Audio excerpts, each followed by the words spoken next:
This is the Sluggo, slant and go. It's called Sluggo.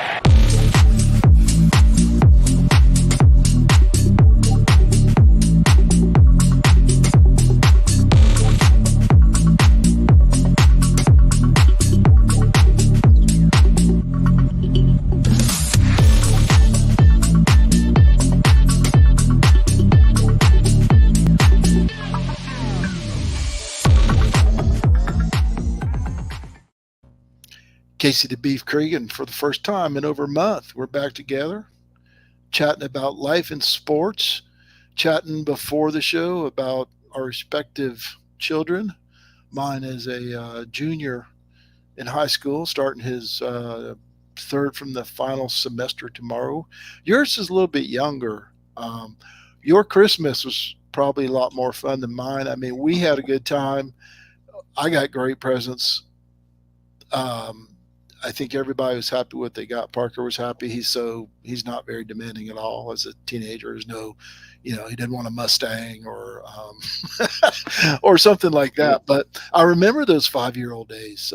Were you putting some toys together over the holidays? It was funny. I was joking with my neighbor yesterday because, late at night on Christmas Eve, you're doing what you have to do as a dad. Yep. And I'm sitting right by our front door. And our neighbor, we don't have many neighbors here on the island, but my neighbor literally directly across the street, he's got a really big dog. And so I'm putting this thing together for my son, and I just look up and it scared the living heck out of me. Like I thought it was Rudolph because the dog's nose was right up against the window. He had gotten out.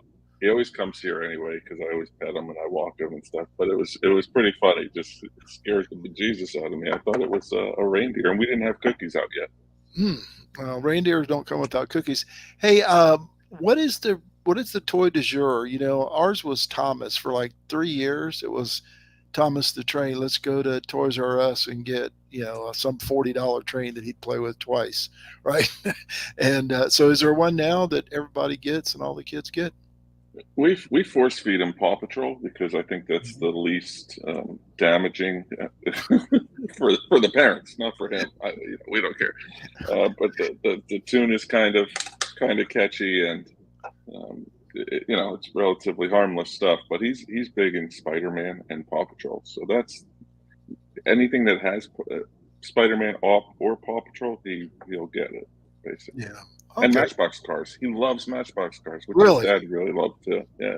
Yeah, I did too. And so all through our 3 generations there, I love Matchbox cars.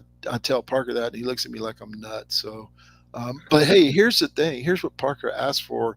I mean, he asked for some other stuff, but baseball cards. Can you believe it? The kid's got iPads and computers and all this stuff, and he wants baseball cards. Just amazing. Good market for it. Good market for it nowadays. And he did not want the whole pack because that's no fun. You get everybody. He wants to dig through these and see who he gets and who he doesn't get. And I was like, wait till you get the same guy 9 times like I did as a kid, right? 9 times in the same year. Anyway, we're here to talk sports and football. We can start out with Locks is our pigs champ now. Locks couldn't make it tonight. He had a business dinner. But we told him we'd talk about him. Yeah, exactly. We told him we'd talk about him, and so here we are talking about him. He is our champ. I think, if I remember correctly, it's been a month. I'm old, dude. You had $0 at the end, and I had $0 at the end. I mean, it's not hard. Should be, Marty. Just like real life. It's not hard. It's not hard to remember when you have 0. And I can barely remember that. I remembered I did. I didn't know if you did. I don't remember what Locks ended up with, 13,000 or something. But he's the winner. He's got the goods. So now he has a belt and a ring. And I've been thinking on what the prize will be for next year. He's going to be like, we're going to have to make him put the whole outfit on, maybe a robe or something else. El Matador mask from the old wrestling days. Yeah. We're going to get him all dressed up. And before he realized that he would be all dressed up like a fool. But anyway, Locks had a great season, great year, and hopefully you and I will give him better competition next year. So Chancey says he likes the robe idea.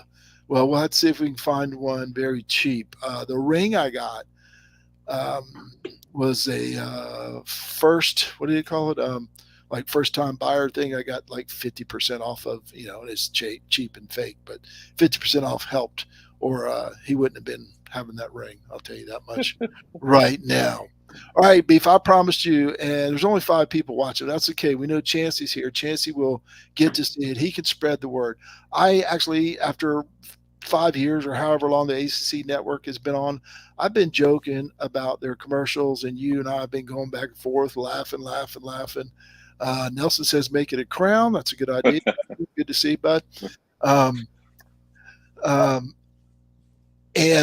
so we've been joking about this, but then a commercial come by a couple weeks ago, and I figured this could not harm me. I mean, it's not like something I mess with my food with, anything like that. So I said, well, I'm going to give this a shot. And it turned out to work really good. Now, I'm not a do-it-yourself guy, so this could be stupid and everybody could have the fix to this problem that this product was the solution for me. But I put this thing in and I love it. And I'm looking for somewhere to get a second one. And let me show you what I got without further ado. Well, where'd it go? Of course, I can't find it. There it is.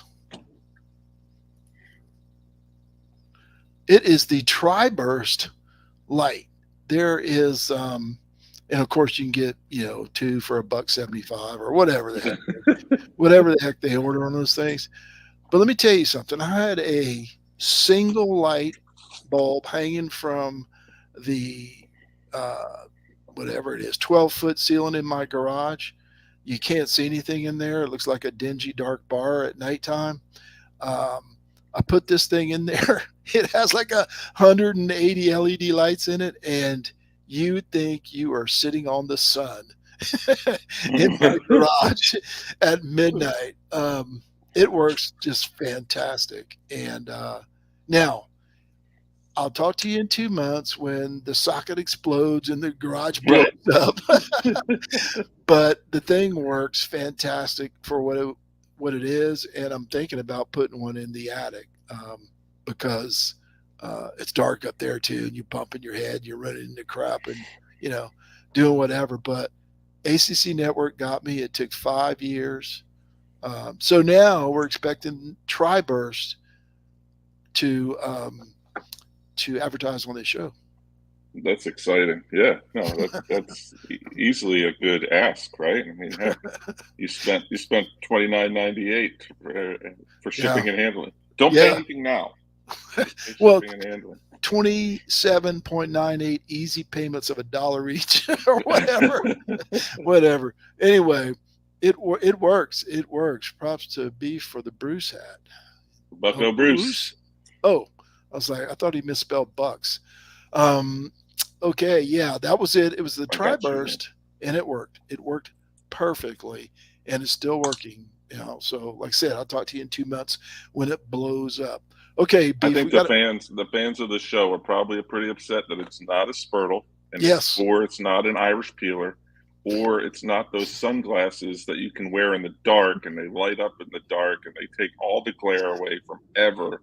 You won't see those in stores. No, only for 30 payments of $75 you can get these sunglasses.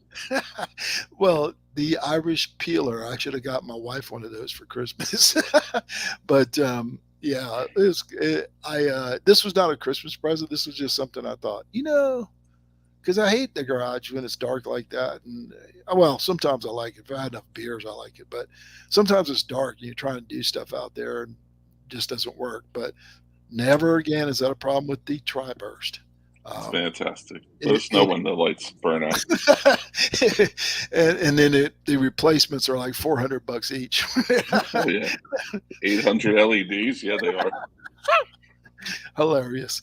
All right, we got to talk about Clemson losing to Tennessee. I have never seen a game where a team had 628 plays, 9,427 yards, 197 first downs, and got walloped. What was that? Yeah, it really felt like Clemson had a hold of the game. It was a weird feeling because it was three really big plays from Tennessee, and they were big plays. But other than that, I think Cade Klubnik even said it. We were able to move the ball, and by we, he was saying it, without any problem. And then all of a sudden, around the 20, 30-yard line, it just went completely off the rails. And I, I'm not smart enough to know whether or not that's play calling, that's just execution, or what that is. But it just really it didn't feel like a blowout that the score obviously says it was, because Clemson was able to move the ball without a problem. And of course, there's some people out there that are talking about Brandon Streeter, and they're also saying things like things that I noticed, like Will Shipley and Phil Maffa needed to get the ball more in the first half, especially because those plays were working. Even the swing passes to Shipley were working. So I don't understand, and it's been an ongoing thing now for a year since the LSU game where they stopped giving the ball to ETN. They stopped giving the running back the ball.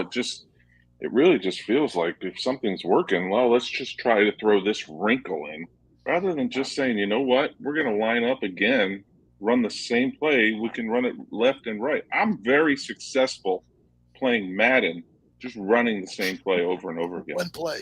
Just left and right. Play. Yeah. It's almost like the old joke, you, me, and Locks on the text when Brenningsteele caught the touchdown against Wake Forest, and Locke said, "Who is that?" And I said, "That's Jake Brenningsteele. He's so good they don't ever use him." Right? and that's what this felt like. And the same thing was, the South Carolina game too. I don't understand it. It's like they almost try and outsmart themselves. And like you said, I don't know if it's Streeter. I don't know if it's the players. I don't know what it is, but man, I had never seen a game like that. I put something on Rubbing the Rock about Game on Grass, I think, has the analytics from all the games, and I've been out of that for a little while now, but I looked at that. It was crazy. The plays, the yards, the first downs, it was just bizarre. 34 first downs. 34 first down and got their butts kicked. I don't know. Four verts. If you hot route the running back in four verts and send him deep, someone's always open. Houston, just a little piece of advice for you. Just crazy. I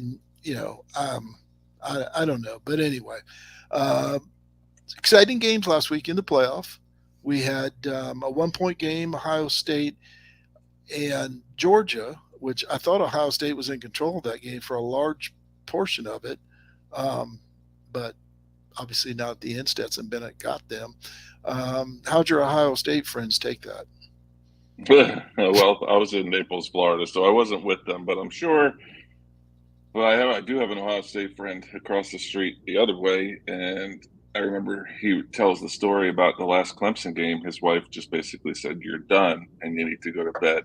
At least this game, they didn't blow it until the end, so I'm hopeful that he got to watch the entire game. But what a good couple of games. I was at the same place last year. Really nice setup if you can get it. I was in a pool. It's 80 degrees at night. TV with big screen TV outside. We were watching the games. But last year it was boring. That first game was boring. That Michigan, I think it was Michigan, Georgia, was very boring. This year, same position. It was not boring. It was actually both games were a lot of fun. That TCU Michigan game was a lot of fun. That Ohio State Georgia game was a lot of fun too. And quite honestly, I can watch a game now for the first time ever and not care who wins. Of course, I don't like either Georgia or Ohio State, but I didn't care who won, and so it was kind of neat to see those games. They were a lot of fun. I enjoyed them both. That's my that was my take too. I wasn't stressed out. I didn't watch every second of it. Didn't have to. I didn't have a pool, but I had some beer and I was just kind of checking it out, doing something else, going here, there, whatever. But really, really good games. Michigan TCU was good. I think Michigan got jobbed, but they jobbed themselves a couple of times. So it's hard to argue with the referees when you fumble the next play on the 2-inch line or whatever it was. Ball don't lie, Marty. Ball don't lie. But two really good games. So, as Americans, we've got to do something when we have two really good playoff games. We've got to increase it to 20 really bad playoff games.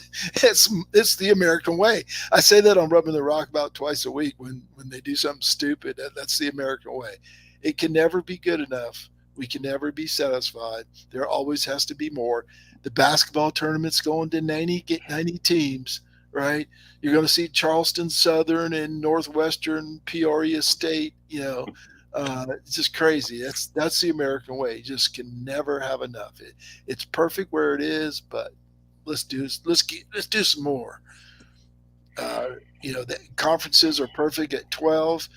It works out for the schedule and everything's perfect. No, we got to have 16. No, we got to have 20. Just the American way. Okay, old man rant over. Beef, at least for it. So who you got Monday night? Last I saw, Georgia was a 13.5-point favorite. I'm assuming you're going to take Georgia straight up, but who you're taking with the spread? Because you and I are experts at this picking thing. Yeah, considering I've never been right when I pick, I think my heart says I want TCU to win, just because I have no real connection to them whatsoever. And I made the joke over the weekend. The Ohio State Georgia game was a battle of where I live. I mean, literally in the low country of South Carolina. Those are the two local teams here. So this one, I just don't want. There's a lot of crowing, a lot of barking, if you will, by the Georgia fans locally. I know Locks has his coworkers that I know that are unbearable. So yeah, I like something new. I like the Sonny Dykes story. I like TCU. I like the quarterback. I like their running back. The 3-3-5 defense is going to. I'm trying to think about how they're going to cover Brock Bowers or some of those wide receivers. McConkey, who wasn't really a big factor, but I just have a hard time thinking that TCU is going to actually win it outright. So I hope it's closer than 14. If it's 14 or more at halftime, I'm probably not watching the second half. But this game, as you mentioned, as you alluded to, this game has something that, has an underdog in it, right? There's no LSU or Alabama. I mean, there is Georgia, but there's not two big names, Clemson even, playing in this game. There's an underdog. There's somebody to root for guys like me and you who are not Georgia fans or Alabama fans or Ohio State fans.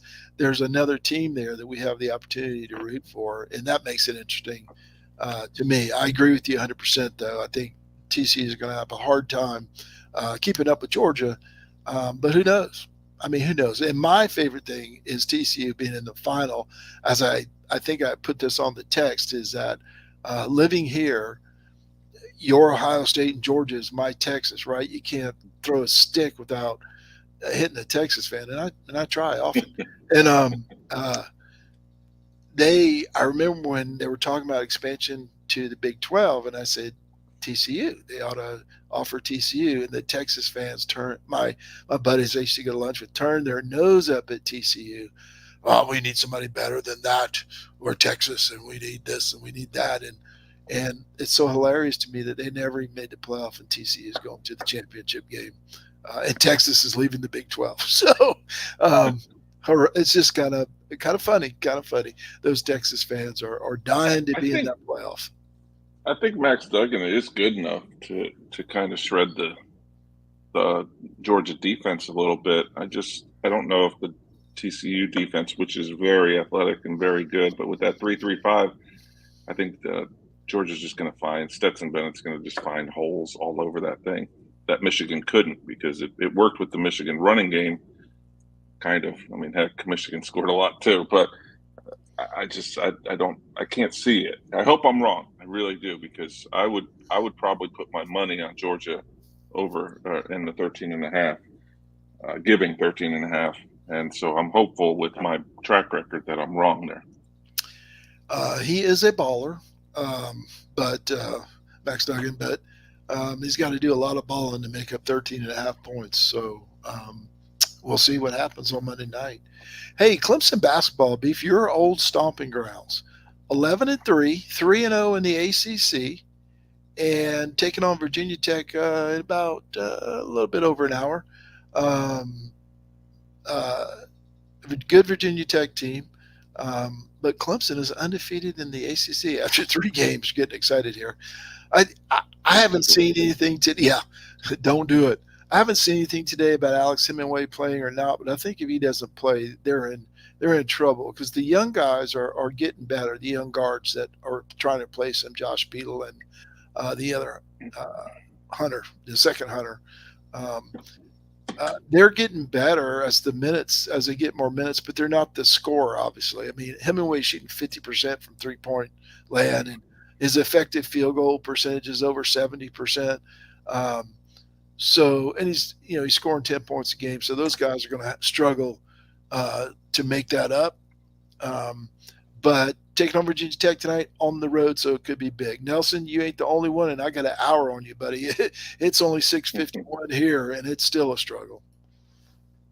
Yeah, I think the Clemson basketball, they do it to us almost every year, don't they? Like almost, maybe not even as good as what they've done this year, but normally it's that preseason out of conference schedule that they're going, and this was probably before Brownell, but they're going 15, 16 and 0, 16 and 0. So you're thinking in your mind, all right, they really only need like 8 or 9 wins in the conference, and they're definitely going dancing as at least an 8 or 9 seed.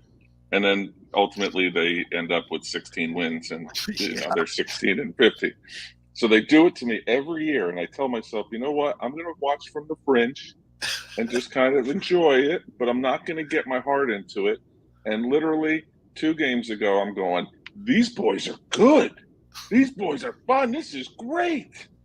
And then last game with Hunter Tyson, I mean, I'm like, Yeah. I'm in love with this guy. This is amazing. He's averaging almost 16 points a game, and he's truly the leader of the team. But I'll tell you what, Marty, I do like the guards. I do like the young guards. Missing Hemingway with the three because the other guys are going to throw him up there, and emphasis on throw. I really am enjoying the Middlebrooks and Shefflin, and PJ Hall. It's about time that they've had 3 guys down low that can actually rebound the ball and can actually score. They actually can score. They're setting picks, they're doing their job, but they're getting rebounds and scoring, and they're playing defense. I really like those 3 big guys. I truly, truly do. I'm not sure they're good enough to go into North Carolina and win, and we know that the Virginia Tech Clemson rivalry, if you will, in basketball usually is a split. So we'll see. It should be fun tonight. I'm definitely going to tune in for a little bit and see if they break my heart or not. It was 6 points this morning when Chancey and I picked it. It's 6.5 at last look. Virginia Tech favored. I think you made a good point. We are getting I'm on the team. Clemson is getting more from Shefflin and um, Middlebrooks. yeah, Danny Cannell's nephew is what I want to say. Middlebrooks than I thought offensively. Middlebrooks looks awkward and weird at times, but baskets go in. Who cares, right? Who cares? He looks uncoordinated. That's what the word I was looking for. Uncoordinated and awkward, and the baskets go in. Shefflin just looks like a bruiser, man. He don't care. He's throwing his body around. I mean, he's going to play 7 minutes. I got 5 fouls. What the heck, right? you know, Yep. might as He's well going to get my body a money's guy. worth. He's going to throw his hands up. Yeah, man. Yeah. I just like his tenacity. He uses his minutes wisely. It's great. Sorry, didn't mean to cut you off. No, that was it. That was my whole thought. And And I love Brevin Galloway. Brevin Galloway's doing a heck of a job for Clemson too, in running the offense. Really, I mean, he's not scoring probably as much as he wants to, about 10 points a game, but he's doing all right with the guards. And I love Chase Hunter. I mean, I think Chase Hunter and Hunter Tyson here's the thing, are a Beef. great duo. They're killing it from the free throw line. 22 at 24 the other day. And then the game, 2 games before that or whenever, they were 26 at 26 or something. They are killing it from the free throw line. 78.3% for the year as a team. As a team. And Hall's out there hitting 3. I think here's the difference I've seen, and I don't know if it'll, like you said, they don't match up well against North Carolina, dude. Those kind of Virginia, whatever. But they have guys they have more than one guy that can score, right?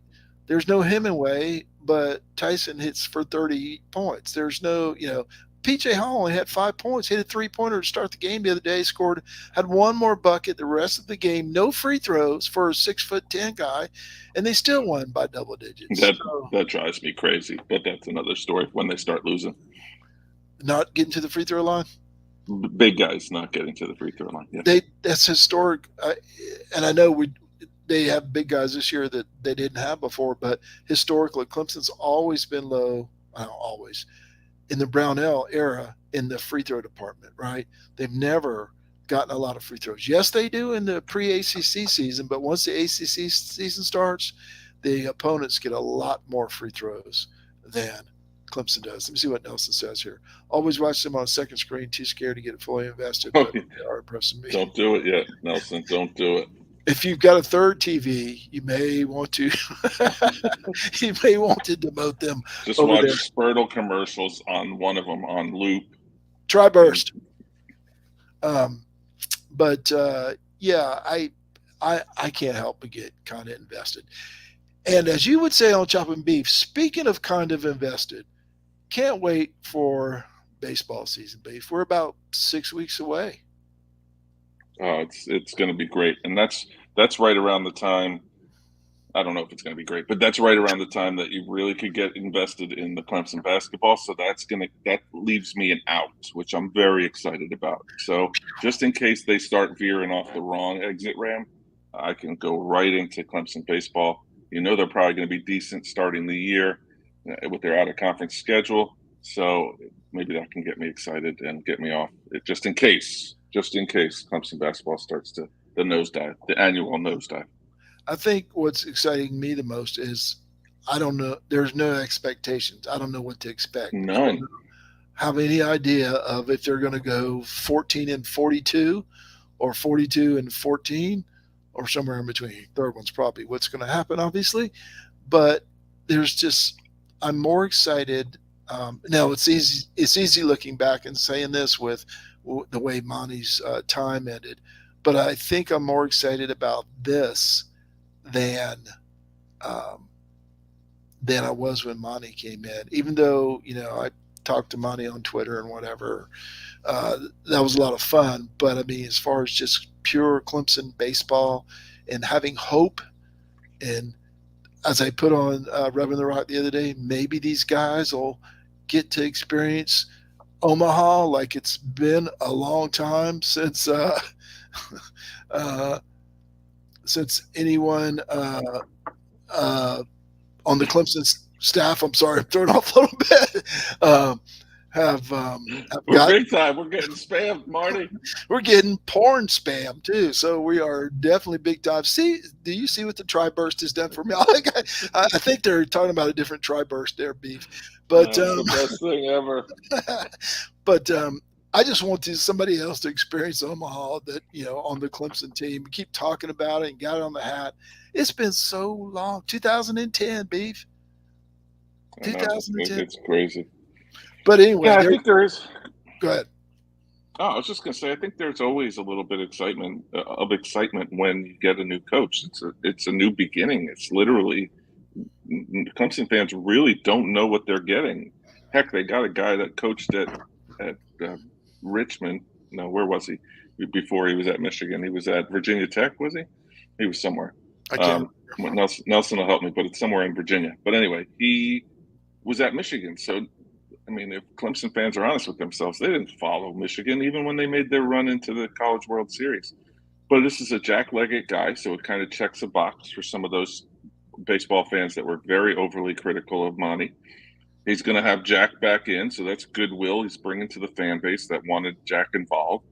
And he's getting some buy-in, at least what we're hearing kind of in the fringes – my word tonight – of the fringes of some of the players that are sticking around, some of the players that obviously probably weren't going to go very highly in the draft that are sticking around for another year to play for the guy. Yes, you had some attrition. I think the thing that I'm really looking forward to is the arms. I really want to see the arms. That's been the biggest downfall, in my opinion. And yes, I'm vocal about a second and third, or a man on third less than 2 outs and not scoring a run. I'm very vocal on that. But the arms, there's all the big teams in the ACC have an arm that they can go and they just know they're going to win a game. So you know you're going to have one in the bucket on a weekend. Whereas I'm not sure Clemson has had that in some time. I don't think they had it in the Monty era, and they had Spencer Strider. I get it, COVID, not yada yada, but it's. I'm excited about the arms. I don't know who they are. I'm going to start digging in. I'm going to really kind of try to do a lot for rubbing the rock this spring on the baseball team, and so I'm going to start digging in here within the next, I guess, 3 weeks. See what they got. But I'm excited for Clemson baseball and softball too, Marty. Nelson. One of us. Let's see. You and Nelson. Eric Bakich was at Maryland. There's no.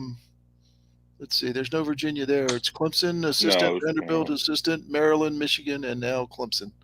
So that's right, because the Maryland guy that went to went to I can't think of his last name either. Went to Virginia Tech, and he was the one that he was after Bakich at Maryland. Then he went to Virginia Tech and was National Coach of the Year last year. Just really exciting. Sure hope I just expect a better brand of baseball, and I hate to sound like the old guy, but I am, so I don't mind sounding like it. Really, is that just fundamental baseball? There's so many base running mistakes, and they're kids, and I get it, but they're mistakes that I would have got chewed out for in high school. Just continually bad on the bases.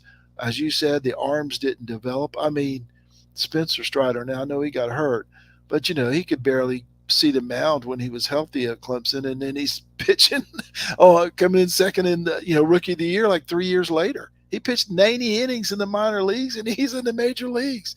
So anyway, I just hope to see some development, which is what we talk about in football.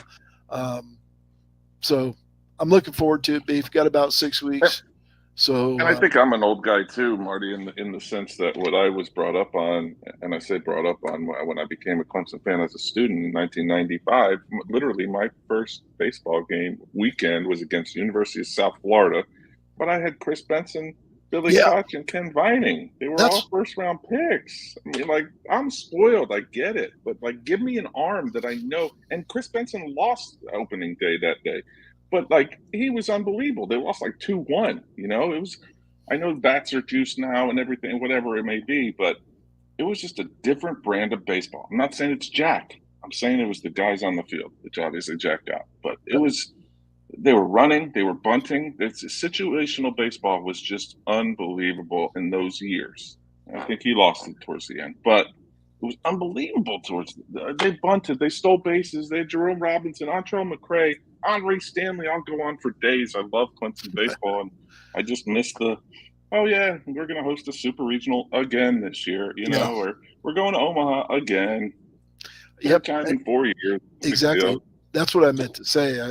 When you were talking about just having one guy, I was like, well, you've mentioned that several times that you're used to having 2 or 3 guys, but I remember one time they had a guy who was 12-0 or something. He never even saw the mound in Omaha.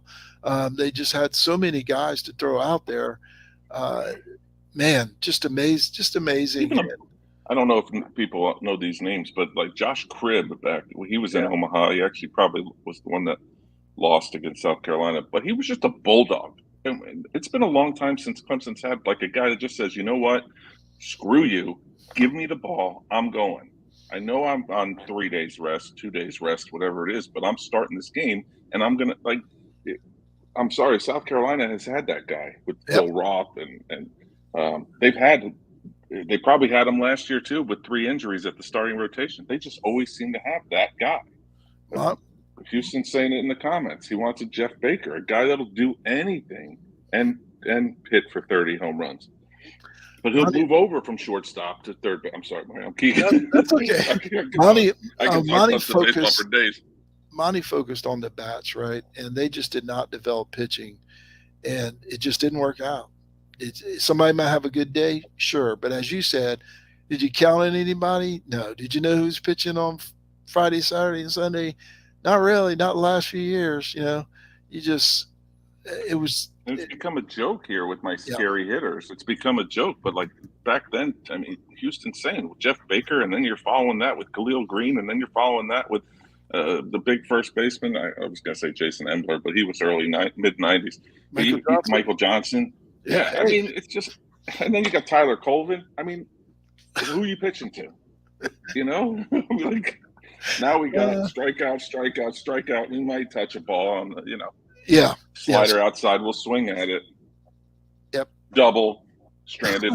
Sorry. And then give up 8 the next inning. I mean, it's wonderful.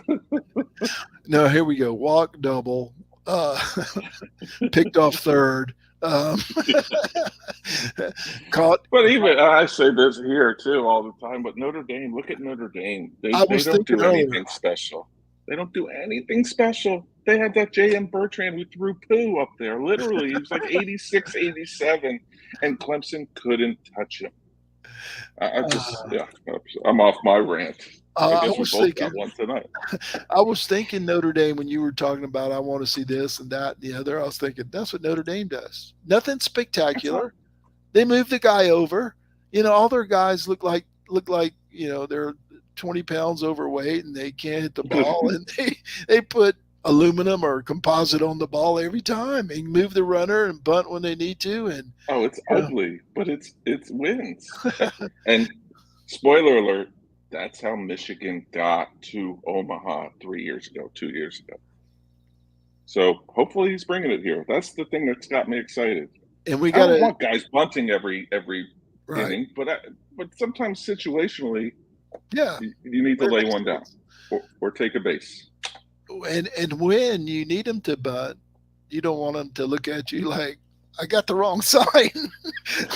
Start that over. You're telling me to bunt here? Like they did. Well, what's a bunt? He hasn't bunted since, Little League or something. So I doubt if he did then. So, all right, Beef. Woo! Beef is on a roll. I like it. Can't wait for baseball season now. All right, Beef. I know it's been a long time since you did this, but tell the people thank you and let's get out of here. We're just getting back into it, folks. We've been off for a month. Beef's been traveling. I've been yelling at work. I have a 4.5-hour meeting every day, and I'm screaming my brains out. I'm losing my voice.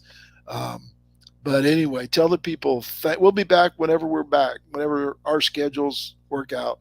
The 6 of 7 of you now aren't going to miss us much, but we'll be on Rubbing the Rock, which Beef is going to talk about right now. Yeah, thanks to everyone in the Seldom Used Reserve. Why can't I speak? Thank you to everyone in the Seldom Used Reserve College Football Discussion Group on Facebook. Uncle John McGee, as always, Sluggo Podcast, and each and every one of you who listens, likes, shares, and participates. On behalf of Marty Seldom Used Reserve Coleman, I am Casey the Beef Cregan. Thanks so much for listening and watching. Make sure to check out rubbingtherock.com, and we'll see you when we see you right here on Sluggo. Thanks, Beef. I think we're done here.